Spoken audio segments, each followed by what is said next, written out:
So what's going on guys, it's Basket1 and welcome back to another Battlefield 4 video. And in today's video I wanted to talk to you guys about the top 3 weapons for the assault class. Of course all of these are based on my opinion, but if you would like to share what you think the top 3 weapons for the assault class are, don't hesitate on putting them down in the comment section below. Now to start off my list, at number 3 I have the Scar H, and after having tried every assault rifle in the game, this definitely had to be one of them. So the biggest thing going for the Scar H is that it's one of those few weapons with a maximum damage of 33, making it a very deadly weapon when used in the right situation. And well, I bet some of you are wondering as to why I did not pick the Bulldog, which is pretty much identical to the Scar H, but with a much faster rate of fire. And there's a simple explanation to that, and that is that it has way more side-to-side recoil, and also because the Bulldog is nowhere near as accurate as the Scar H. Obviously they had to find a way to balance the Bulldog, so by giving it a bit more recoil and lower accuracy, made it so the Bulldog would not completely dominate the Scar H. As it stands, the Bulldog is more effective in closer ranges. If you're lucky, you'll probably be able to pick up 1 or 2 enemies at medium ranges, but as with the Scar H, there is no doubt this weapon can perform very well when it comes down to both close and medium ranges. Personally, I run the Scar H with the muzzle brake and the angled grip because even though the recoil is not as bad as on the Bulldog, it still does have a bit of kick to it. But once you have learned the recoil patterns for this weapon, you'll be surprised to know how good it can be. So moving on to number 2, I have the N94, which was recently added with the last patch, and it wasn't until Battlefield 4 when I actually decided to give this weapon a try, and it kind of made me regret not using it back in Battlefield 3 because according to some people, they claimed that it was so much better in Battlefield 3, and if I'm finding it to be a beast in Battlefield 4, then that makes me wonder how much better it felt in Battlefield 3.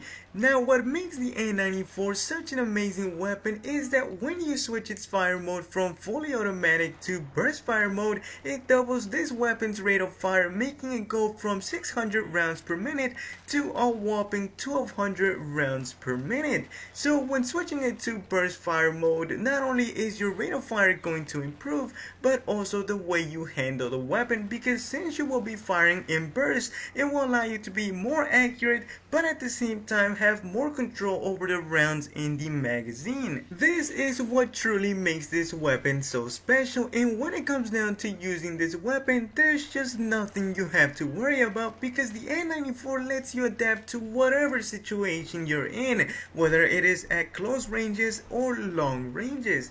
Now I prefer to use the N94 with the heavy barrel and the angled grip to get the most control and accuracy as possible. But moving on to number 1 is the AR-160, currently standing as my most used weapon with almost 3,000 kills, and I feel like this is one of those great weapons that is easily overlooked. If I had to say how often I see this weapon being used, I would say not too often, and that's a bit of a shame because I feel like a lot of people are missing out on a great performing assault rifle. Now the AR-160 might not have the fastest rate of fire or the highest damage of all assault rifles, but what it does have is a decent rate of fire of 700 rounds per minute, low recoil, and a pretty good velocity, enough for you to be able to perform very well in any circumstances.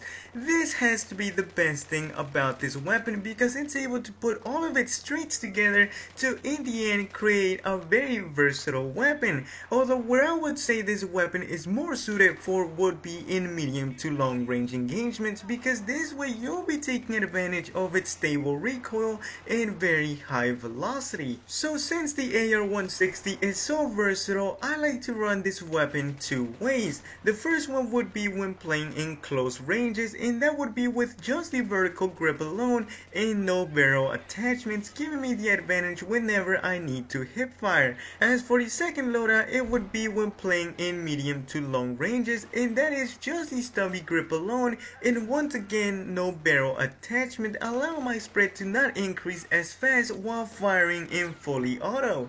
But yeah guys, this pretty much wraps up this video. If you did enjoy it, don't forget to leave a rating for the video, as it always helps out the video and the channel a lot. Also, don't forget to share with me what you think are the top 3 assault rifles for the assault class. If you're new around here, feel free to subscribe for weekly Battlefield videos.